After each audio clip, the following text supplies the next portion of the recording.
Turning now to some health news. Oscars weekend was a big one for a lot of people, including actress Selma Blair. You remember her from movies like Cruel Intentions and Legally Blonde. Well, she didn't get an award this weekend, but she created a big buzz when she stepped on the red carpet with a cane. You see her there. It was no fashion statement here. Blair, she actually needs it to help her walk. The actress revealed she was diagnosed with multiple sclerosis back in October, and this morning she spoke out for the first time since that diagnosis.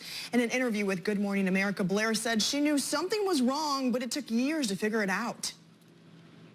Ever since my son was born, I was in an MS flare-up and didn't know. And I was giving it everything to seem normal. And I was self-medicating when he wasn't with me and not taken seriously by doctors. Just single mother, you're exhausted, financial burden, blah, blah, blah. When I got the diagnosis, I cried with some relief, like, oh, good, I'll be able to do something. And you can hear, how much MS has affected her speech there. Blair also shared how she gets through it day to day. I get in bed and I don't move. You just have to. You can't do it all. It's fine to feel really crappy and say, I gotta.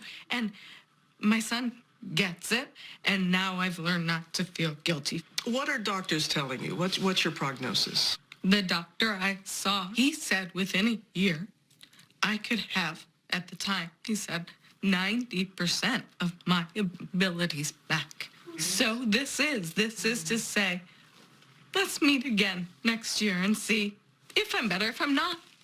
And I can still have a conversation. That's good enough. Wow. Let's bring in our medical expert, Dr. Daria Long, to get a better understanding. Let's go back to the basics. What is MS? Define that for us. Cheyenne, that's a really great question, and this is how I describe it. So MS is when your immune system attacks the linings of our nerves. So it's kind of like going in and stripping off the insulation off of electrical wiring. So if you use that as a metaphor, the hard part is that it can attack any of your nerves in your eye, your brain, your spinal cord. So everybody's symptoms can be extremely different. And she talks about, too, deeper in the interview, not being able to really communicate her symptoms with her doctors. And when she did, they didn't have an understanding of where she was coming from and kind of essentially blew her off in a way. Why is it so hard to diagnose this? And why did it take so long for her to get a diagnosis? So it's really hard to diagnose. Here's a typical picture. You have somebody, they're 30 years old, they're healthy, they come in and they say, well, I've just been kind of tripping with my foot, or my hand has been more clumsy. And then it's relapsing and remitting. So it comes and goes. So often by the time somebody's gone to see the doctor, the symptoms have gone away or they have changed and a new cluster of symptoms comes on. So it's really tough for patients. It's tough for doctors to pinpoint it because there's so many other things it could be.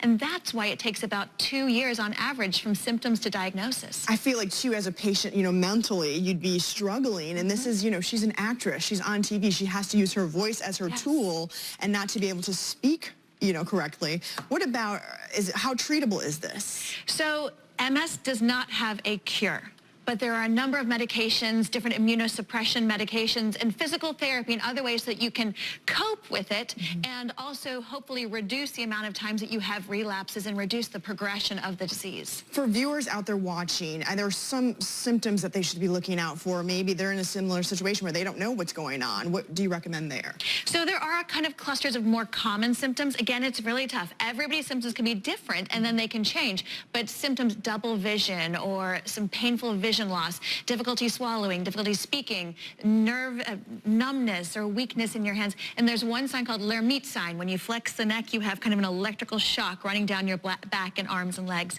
Funny symptoms that are different over time are something to alert your doctor to and write down in a journal to keep track. Wow, I think her coming out and being boisterous about this will certainly help a lot of people. Absolutely. Dr. Daria Long, always a pleasure. Thank you. Thank you, Cheyenne.